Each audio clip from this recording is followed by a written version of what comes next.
Assalamualaikum warahmatullahi wabarakatuh. Halo anak-anak Abi yang Abi cintai, apa kabarnya hari ini? Doa terbaik untuk kalian semuanya. Semoga kabarnya selalu sehat ya. Alhamdulillah, kita dapat dipertemukan kembali pada pelajaran Al-Quran Hadis kelas 5. Pelajaran 1 Surah Al-Adiyat. Surah-surah pendek yang sudah kamu hafalkan di kelas sebelumnya, pasti kamu masih hafal bukan? Kamu harus tetap menjaga hafalanmu, jangan sampai hilang. Hafalan Al-Quran kamu akan membuat orang tuamu bangga, dan nanti di akhirat, orang tuamu akan dipakaikan mahkota oleh Allah Subhanahu wa Ta'ala di kepalanya. Semua hikmah yang terkandung dalam surah-surah pendek yang telah dihafal tersebut hendaknya dilaksanakan dan dipraktikkan dalam kehidupan sehari-hari. Di kelas 5 ini, kamu juga akan belajar beberapa surah pendek, di antaranya Surah Al-Adiyat. Surah Al-Adiyat menjelaskan tentang ancaman Allah Subhanahu wa Ta'ala terhadap orang-orang yang mengingkari nikmatnya dan terlalu mencintai hartanya. Apakah kamu ingin mendapat ancaman dari Allah Subhanahu wa Ta'ala? Tentunya tidak, bukan? Untuk lebih memahami surat Al-Adiyat, perhatikan materi berikut ini. Pendalaman materi. A. Melafalkan dan menerjemahkan surah Al-Adiyat. Surah Al-Adiyat terdiri atas 11 ayat dan diturunkan di kota Mekah, sehingga tergolong surah Makkiyah karena diturunkan sebelum Nabi Muhammad SAW hijrah ke Madinah. Surah ini menempati urutan yang ke-100 dari 114 surah yang ada di dalam Al-Quran. Al-Adiyat artinya kuda perang yang berlari kencang.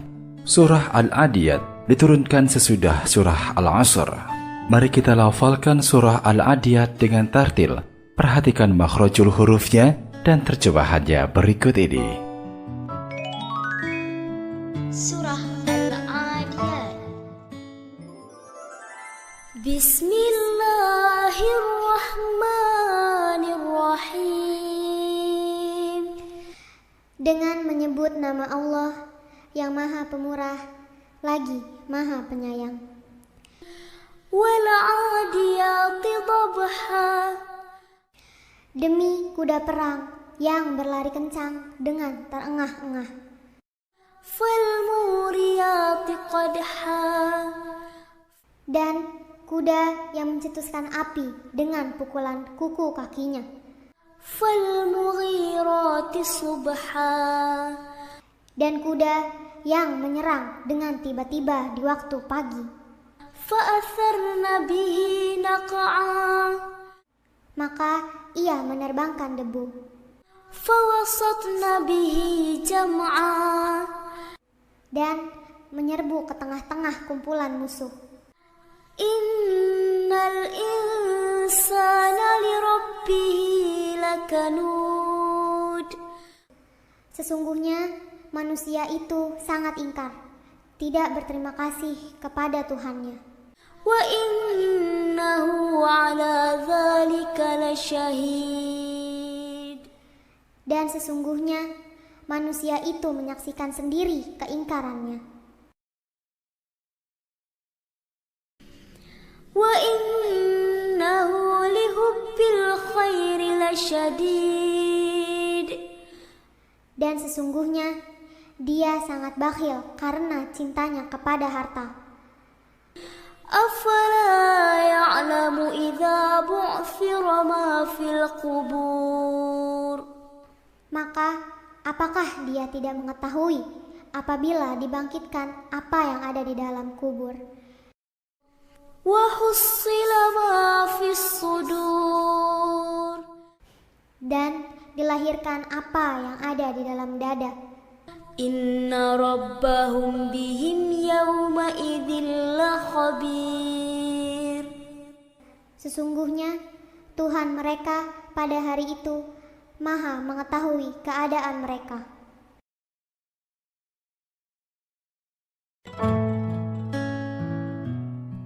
B. Memahami isi kandungan surah Al-Adiyat. Perlu kamu ketahui bahwa firman Allah Subhanahu wa Ta'ala yang didahului dengan kata demi, yang berarti pernyataan sumpah, menunjukkan bahwa permasalahan tersebut sangatlah penting.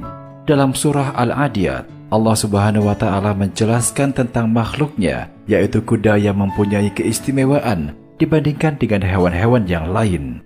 Kuda diciptakan Allah Subhanahu wa Ta'ala sebagai hewan yang istimewa dan memiliki banyak kelebihan. Kuda dapat menjadi kendaraan dan perhiasan bagi pemiliknya.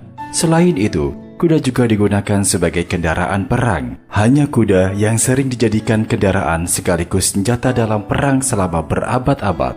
Pada ayat 1-5, Allah Subhanahu wa Ta'ala bersumpah atas nama kuda perang yang berlari kencang. Digambarkan bahwa kuda perang tersebut berlari kencang dengan terengah-engah atau berlari dalam kecepatan tinggi. Kemudian memercikan bunga-bunga api karena sentakan kuku kakinya mampu menerbangkan debu. Kemudian kuda perang bersiap siaga untuk menerjang musuhnya dalam keadaan apapun dan kapanpun ia dibutuhkan. Bahkan ketika pagi-pagi buta pada waktu subuh sekalipun, di saat orang-orang masih tertidur lelap, sang kuda beranjak untuk menyerbu musuhnya secara tiba-tiba. Berdasarkan hal tersebut, dapat dipahami bahwa kuda adalah hewan yang tidak pernah setengah hati dalam bekerja. Kuda bekerja sesuai dengan kehendak tuannya. Apapun yang diperintahkan dengan pecutan tuannya akan ditaati sepenuh hati. Jika dikaitkan dengan kehidupan manusia, Allah Subhanahu wa Ta'ala memerintahkan kita untuk senantiasa bersiap siaga dalam berbagai hal. Namun, hal ini tidaklah mudah dilakukan dan harus dipaksa agar mampu menjadi kebiasaan. Saat azan tiba, hendaknya kita membiasakan diri langsung mengambil air wudhu dan sholat tanpa harus menunda-nunda. Membiasakan diri membaca Al-Quran setiap hari setelah selesai sholat, walaupun 5-10 ayat. Membiasakan diri puasa sunnah, dan lain sebagainya. Pada ayat ke-6 dan seterusnya, Allah Subhanahu wa Ta'ala menceritakan tentang sifat manusia. Manusia yang sering ingkar dan tidak bersyukur atas nikmat Allah Subhanahu wa Ta'ala. Ketika diberi cobaan, mereka berkeluh kesah dan menyalahkan orang lain. Tetapi ketika diberi nikmat, mereka melupakan Tuhannya. Padahal, betapa banyaknya nikmat Allah Subhanahu wa Ta'ala yang telah diterimanya. Di akhirat kelak, mereka akan menyaksikan sendiri keingkarannya karena kecintaan mereka terhadap harta benda yang berlebihan, sehingga membuat seseorang pelit dan bakhil. Pelit dan bakhil merupakan sifat tercela yang akan menimbulkan rasa dendam, dengki, dan iri hati dalam jiwa. Perlu diketahui bahwa harta yang kita miliki adalah titipan dari Allah Subhanahu wa Ta'ala, dan di dalamnya terdapat hak orang lain yang harus ditunaikan melalui sedekah dan infak. Jadi, kita tidak boleh mencintai harta kita secara berlebihan hingga melupakan Allah Sang Maha Pemberi rezeki. Semoga kita semua tergolong sebagai orang yang Allah cintai dan dijauhkan dari segala perbuatan yang Allah murkai. Demikianlah untuk materi pelajaran Al-Quran Hadis hari ini. Semoga kita dapat mengambil hikmahnya. Dan Abi akhiri, wassalamualaikum warahmatullahi wabarakatuh.